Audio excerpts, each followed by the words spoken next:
ബഹുമാന്യയായ ശ്രീമതി വീണ George, അങ്ങേക്ക് 11 minute. Sir, ഈ ഉപധനാഭ്യർത്ഥനകളെ ഞാൻ പൂർണ്ണമായി പിന്തുണയ്ക്കുകയാണ്. രാമായണം മുഴുവൻ വായിച്ചിട്ടും രാമന്റെ ആരാണ് സീത എന്ന് ചോദിക്കുന്ന അവസ്ഥയാണ് ബഹുമാന്യരായ പ്രതിപക്ഷ അംഗങ്ങൾക്കുള്ളത്. കിഫ്ബിയെ സംബന്ധിച്ച് അവരുടെ സംശയങ്ങൾ തീരുന്നില്ല. സർ, ഞാൻ ചോദിക്കുകയാണ് ബഹുമാന്യരായ പ്രതിപക്ഷ അംഗങ്ങളോട് അല്പം പോലും ലജ്ജയില്ലേ?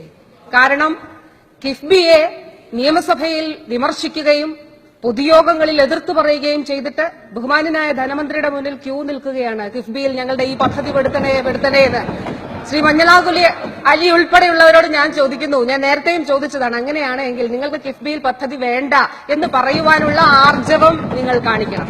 സർ, നെപ്പോളിയൻ ബോണാപ്പാർട്ട് ചൈനയെക്കുറിച്ച് പറഞ്ഞൊരു കാര്യമുണ്ട്. China is A sleeping giant, let Har sleep, if she wakes up she will shake the world.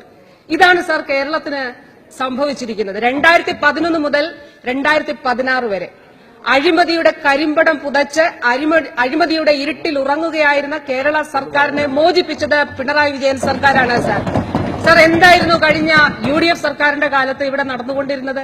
ഏത് വകുപ്പിലായിരുന്നു സർ അഴിമതി ഇല്ലാതിരുന്നത്? ഒരു സ്ത്രീയുടെ ഫോൺ കോളുകളുടെ മുന്നിൽ, ഫോൺ ലിസ്റ്റിന്റെ മുന്നിൽ ഞെട്ടി നിൽക്കുകയായിരുന്നില്ലേ ഇവിടുത്തെ നേതാക്കൾ? സർ, അവരുടെ വായിൽ നിന്ന് വരുന്ന വാക്കുകൾ അതിന്റെ മുന്നിൽ അമ്പരന്ന് നിൽക്കുകയായിരുന്നില്ലേ ഇവിടുത്തെ നേതാക്കൾ? സർ, കഴിഞ്ഞ ഒരു വർഷം പിണറായി വിജയൻ സർക്കാർ, LDF സർക്കാർ ചെയ്തത് കേരളത്തിന്റെ യഥാർത്ഥ രാഷ്ട്രീയ സംസ്കാരം തിരിച്ചുകൊണ്ടുവരികയാണ് ചെയ്തത്. സർ, ലോകം നിരീക്ഷിക്കുന്ന ഒരു സർക്കാരാണ് കേരളത്തിലുള്ളത്. ഒരു ബദൽ രാഷ്ട്രീയവും ബദൽ ഭരണവും സാധ്യമാണ് എന്നുള്ളതാണ് പിണറായി വിജയൻ സർക്കാർ ലോകത്തിന് തന്നെ കാട്ടിക്കൊടുത്തുകൊണ്ടിരിക്കുന്നത്. സർ, ഇവർ പെയിന്റ് അടിയെ കുറിച്ച് പറയുന്നു. വാസ്തവത്തിൽ എന്താണ് ആഭ്യന്തര വകുപ്പിൽ സംഭവിക്കുന്നത്? ഞാൻ ചോദിക്കുന്നത്, UDF സർക്കാരിന്റെ കാലത്ത് ഇത്ര ധൈര്യത്തോടെ ഒരു പെൺകുട്ടി അല്ലെങ്കിൽ പെൺകുട്ടികൾക്ക് പോലീസിന് മുന്നിൽ ഒരു കംപ്ലൈന്റ് കൊടുക്കാൻ പറ്റുമായിരുന്നോ സർ? അവർക്ക് പോലീസ് സ്റ്റേഷനുകളിൽ പോകുവാൻ പറ്റുമായിരുന്നോ സർ? സർ, ഈ ബഹുമാന്യനായ അനൂപ് ജേക്കബിന്റെ പിറവം മണ്ഡലത്തിൽ ഒരു പെൺകുട്ടി കൊല്ലപ്പെടുകയുണ്ടായി കൊച്ചിയിൽ വെച്ച്. ബഹുമാന്യനായ മുഖ്യമന്ത്രിയോട് ഷംസീർ സഖാവ് ഉൾപ്പെടെയുള്ള ഞങ്ങൾ എല്ലാ MLA-മാരും ചെന്ന് അഭ്യർത്ഥിച്ചു. അവരുടെ മാതാപിതാക്കൾ ഒരു പോലീസ് സ്റ്റേഷനിൽ ചെന്നപ്പോൾ അവിടെ ആ ജൂറിസ്ഡിക്ഷനിൽ വരുന്നതല്ല എന്ന് പറഞ്ഞു. മറ്റൊരു പോലീസ് സ്റ്റേഷനിലേക്ക് പോകേണ്ടി വന്നു. ബഹുമാന്യനായ ആഭ്യന്തര വകുപ്പ് കൂടി കൈകാര്യം ചെയ്ത് ബഹുമാന്യനായ മുഖ്യമന്ത്രി തീരുമാനമെടുത്തു. ഏത് പോലീസ് സ്റ്റേഷനിൽ വേണമെങ്കിലും പരാതി കൊടുക്കുവാനുള്ള സാഹചര്യമുണ്ട്. എത്ര പെൺകുട്ടികൾ റെയിൽവേ ട്രാക്കിൽ പോയി, അവിടെ കൊല്ലപ്പെട്ടു. എന്താണ്? ഒരു തെളിവുമില്ല. ഞാൻ കേസുകളുടെ പേരൊന്നും പറയുന്നില്ല സാർ ഇവിടെ. സാർ, പെൺകുട്ടികൾക്കും സ്ത്രീകൾക്കും മാന്യമായി സഞ്ചരിക്കുവാൻ കഴിയുന്ന ഒരു സാഹചര്യം, ഒപ്പം അവർക്ക് പരാതിപ്പെട്ടാൽ അതിൽ നടപടിയെടുക്കുമെന്ന് കഴിയുന്ന ഒരു സാഹചര്യം കേരളത്തിൽ ഉണ്ടായിരിക്കുകയാണ് സർ കഴിഞ്ഞ ഒരു വർഷമായി. സർ, ആഭ്യന്തര വകുപ്പിൽ ഇവർ മിണ്ടില്ല, പ്രതിപക്ഷം മിണ്ടില്ല. ഇൻഡെപ്ത് ഇൻസ്പെക്ഷൻ 1990 പോലീസ് വകുപ്പിൽ നടപ്പിലാക്കി, ഒരു വർഷം കൊണ്ട് നിർത്തലാക്കി ഇൻഡെപ്ത് ഇൻസ്പെക്ഷൻ 25 വർഷമായി പൂഴ്ത്തിവെക്കപ്പെട്ട കേസുകൾ ചികഞ്ഞെടുക്കുകയാണ് സാർ, വെളിച്ചം കാണുകയാണ് സാർ. ആരുടെ കേസുകളാണ് സാർ പൂഴ്ത്തിവെക്കപ്പെടുന്നത്? സാർ, രാഷ്ട്രീയ സ്വാധീനവും ധനവും ഉപയോഗിച്ച് പൂഴ്ത്തിവെക്കപ്പെടുന്ന കേസുകളാണ് സാർ 25 വർഷത്തിന് ശേഷം അത് വെളിച്ചം കാണുന്നത്. വിപ്ലവകരമായ മാറ്റമാണ് സാർ. ഇന്നാട്ടിലെ സാധാരണക്കാർക്ക് വേണ്ടി, ദരിദ്രർക്ക് വേണ്ടി, പാവപ്പെട്ടവർക്ക് വേണ്ടി, ശബ്ദമില്ലാത്തവർക്ക് വേണ്ടി ശബ്ദിക്കുവാനൊരു സർക്കാർ ഇവിടെ ഉണ്ടായിരിക്കുന്നു എന്നുള്ളതാണ് സാർ ഞാൻ കാണേണ്ടത്. സാർ, ഇവർ വിജിലൻസിനെ കുറിച്ച് പറയുന്നുണ്ടല്ലോ.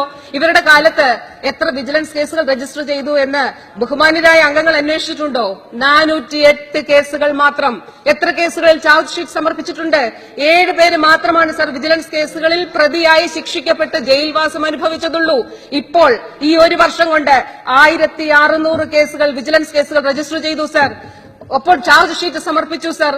കൃത്യമായിട്ടുള്ള നടപടിയാണ്. മുമ്പേ സബ്മിഷൻ ഉന്നയിച്ചുകൊണ്ട് ബഹുമാന്യനായ ശ്രീ PK ബഷീർ പറഞ്ഞ ഒരു കാര്യമുണ്ട്, അവിടെ വിജിലൻസ് റെയ്ഡ് നടത്തിയെന്ന്. സർ, സംസ്ഥാന വ്യാപകമായിട്ട് ആ രീതിയിലുള്ള റെയ്ഡുകൾ നടത്തുന്നുണ്ട് സർ. സർ, ആഭ്യന്തര വകുപ്പ് ഈ രീതിയിൽ ഇവർ 1ാം വാർഷികം ആഘോഷിക്കുമ്പോൾ കേരളത്തിന്റെ ക്രമസമാധാന നിലയെക്കുറിച്ച് ഒരു അക്ഷരം മിണ്ടുന്നില്ലല്ലോ. കാരണം അത് ഭദ്രമാണ് സർ. ആ രീതിയിൽ അടുത്ത നമ്മുടെ ജയിൽ കാര്യങ്ങളിൽ പരിഷ്കരണ നടപടികൾ നടപ്പിലാക്കി സർ. സർ, ഇവർ വനിതാ സുരക്ഷയെക്കുറിച്ചും സ്ത്രീ സുരക്ഷയെക്കുറിച്ചും പറയുന്നുണ്ട്. ഒരൊറ്റ വർഷം കൊണ്ട് ജയിലുകളിൽ നിന്നുള്ള വരുമാനം 14 കോടിയാക്കി സർ. 9 കോടിയായിരുന്നു LDF സർക്കാരിന്റെ കാലത്ത്. 5 കോടി രൂപ ഉയർത്തി സർ. എങ്ങനെയാണ് ഇത് സാധ്യമായത്? ജോബ് ട്രെയിനിംഗ് പ്രോഗ്രാമുകൾ ശക്തമാക്കി. ജയിലുകളിലെ വനിതാ അംഗങ്ങളുടെ എണ്ണം പകുതിയായി കുറഞ്ഞു. നിങ്ങൾ കാണാതെ പോകുന്നു സർ. രാവിലെ ഇവിടെ അടിയന്തര പ്രമേയം അവതരിപ്പിച്ചുകൊണ്ട് കൃഷിവകുപ്പിലെ ഉന്നത ഉദ്യോഗസ്ഥരുടെ തമ്മിൽ പോരിനെ കുറിച്ച് പറഞ്ഞു. സർ, ഞാൻ ആറന്മുള നിയോജക മണ്ഡലത്തെ പ്രതിനിധീകരിക്കുന്ന ജനപ്രതിനിധിയാണ് സർ. സർ, ആറന്മുള നിയോജക മണ്ഡലത്തിൽ തരിശായി കിടന്ന ഹെക്ടർ കണക്കിന് ഭൂമിയാണ് സാർ ഒരു വർഷം കൊണ്ട് നെൽകൃഷി നടത്തി നെല്ല് അതിന്റെ സംഭരണ വില ഉൾപ്പെടെ കഴിഞ്ഞ ദിവസം കർഷകർക്ക് കൊടുത്തു. ശ്രീ മോൻസ് ജോസഫ് MLA അദ്ദേഹം പറഞ്ഞു സംഭരണ വില കൊടുക്കുന്നില്ല, സംഭരണ വില ഉൾപ്പെടെ നെൽ കർഷകർക്ക് കൊടുത്തു കഴിഞ്ഞു സാർ. സാർ വളരെ കാര്യക്ഷമമായി പ്രവർത്തിക്കുന്ന കൃഷി വകുപ്പാണ് സാർ. ഞാൻ ദയവായി ബഹുമാന്യരായ അംഗങ്ങളോട് ഒരു കാര്യം അഭ്യർത്ഥിക്കുകയാണ്. പൊതുപണത്തിന്റെ ദുർവിനിയോഗവും അഴിമതിയാണ്.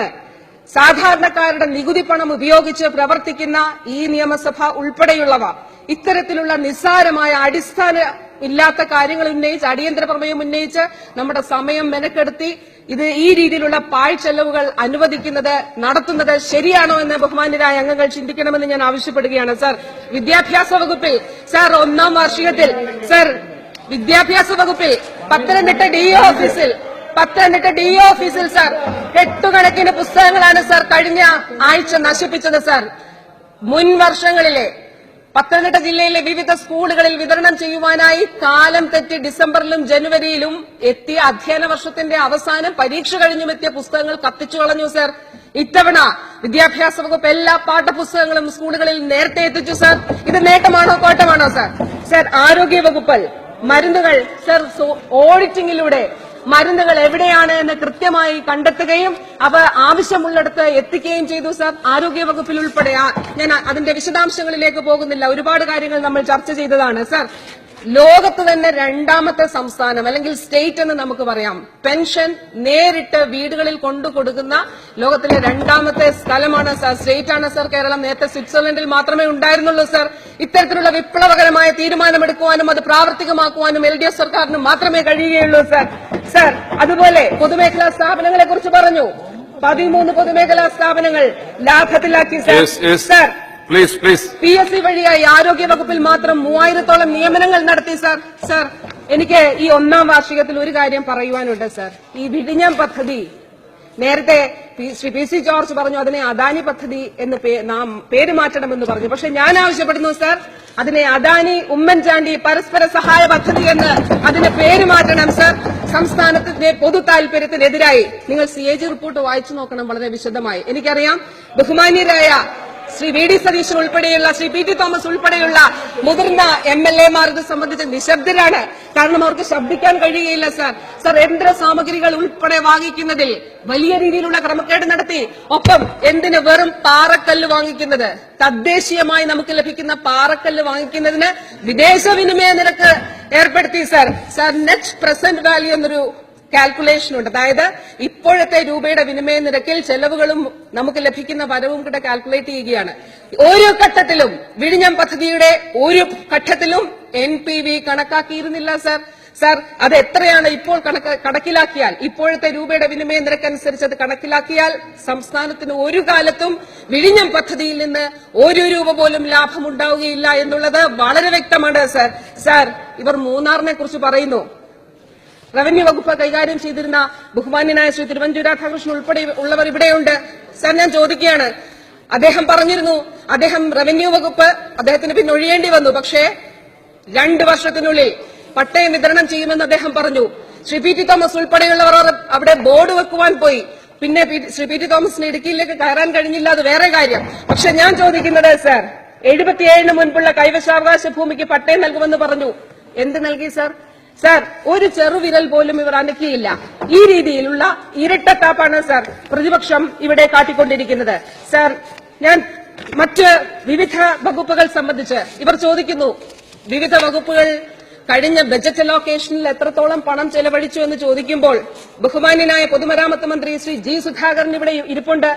കേരളത്തിന്റെ ചരിത്രത്തിൽ ഇന്നോളം ഒരു വകുപ്പും ചെയ്തിട്ടില്ലാത്ത വിധം പൊതുമരാമത്ത് വകുപ്പ് ശ്രീ G സുധാകരന്റെ നേതൃത്വത്തിലുള്ള പൊതുമരാമത്ത് വകുപ്പ് ബജറ്റ് അലോക്കേഷന്റെ 150% വിനിയോഗിച്ചിട്ടുണ്ട് സാർ. സാർ നിങ്ങൾ പരിശോധിച്ചു നോക്കണം. ഈ സർക്കാർ അധികാരത്തിലെത്തുമ്പോൾ ഹൈവേകൾ ഉൾപ്പെടെയുള്ളവ സ്റ്റേറ്റ് ഹൈവേകൾ ഉൾപ്പെടെയുള്ളവ വളരെ മോശം രീതിയിലായിരുന്നു. വളരെ പെട്ടെന്ന് ഇത് സംബന്ധിച്ചിട്ട് എല്ലാ നിർമ്മാണ പ്രവർത്തനങ്ങളും പൂർത്തിയാക്കി സഞ്ചാരയോഗ്യമാക്കി എന്നുള്ളത് മാത്രമല്ല, പത്തനംതിട്ട ജില്ലയെ സംബന്ധിച്ചിടത്തോളം ഞാൻ വരുന്ന പത്തനംതിട്ട ജില്ലയിൽ നമ്മുടെ പൊതുമരാമത്ത് വകുപ്പിനെ സംബന്ധിച്ച് വലിയ ആക്ഷേപമുണ്ടായിരുന്നു സാർ. കാരണം 25 ലക്ഷം രൂപയും 30 ലക്ഷം രൂപയും വേണം എക്സിക്യൂട്ടീവ് എഞ്ചിനീയറായി പത്തനംതിട്ട ജില്ലയിലേക്ക് വരാൻ, കൈക്കൂലി കൊടുക്കുന്നുണ്ട് എന്നൊക്കെ കേട്ടിരുന്നു സാർ. പക്ഷെ ഈ സർക്കാർ അധികാരത്തിലെത്തിയതിനു ശേഷം 1 രൂപ ആരിൽ നിന്നെങ്കിലും വാങ്ങി സ്ഥലം മാറ്റം നടത്തിയതായി കേട്ടിട്ടുണ്ടോ എന്ന് ഞാൻ പ്രതിപക്ഷ അംഗങ്ങളോട് ചോദിക്കുകയാണ്, ഞാൻ വെല്ലുവിളിക്കുകയാണ്. സർ വെറുതെ ഇല്ലാത്ത കാര്യങ്ങൾ പറഞ്ഞ് പുറമുഖ സൃഷ്ടിച്ചിട്ട് ഒരു കാര്യവുമില്ല സർ. സർ ഇവിടെ നേരത്തെ സൂചിപ്പിച്ചതുപോലെ സാധാരണക്കാരായ ആളുകളെ ബാധിക്കുന്ന അവരുടെ ക്ഷേമം സംബന്ധിച്ചിട്ടുള്ള വികസന പ്രവർത്തനങ്ങളാണ് സർ ഇവിടെ നടത്തിയത്.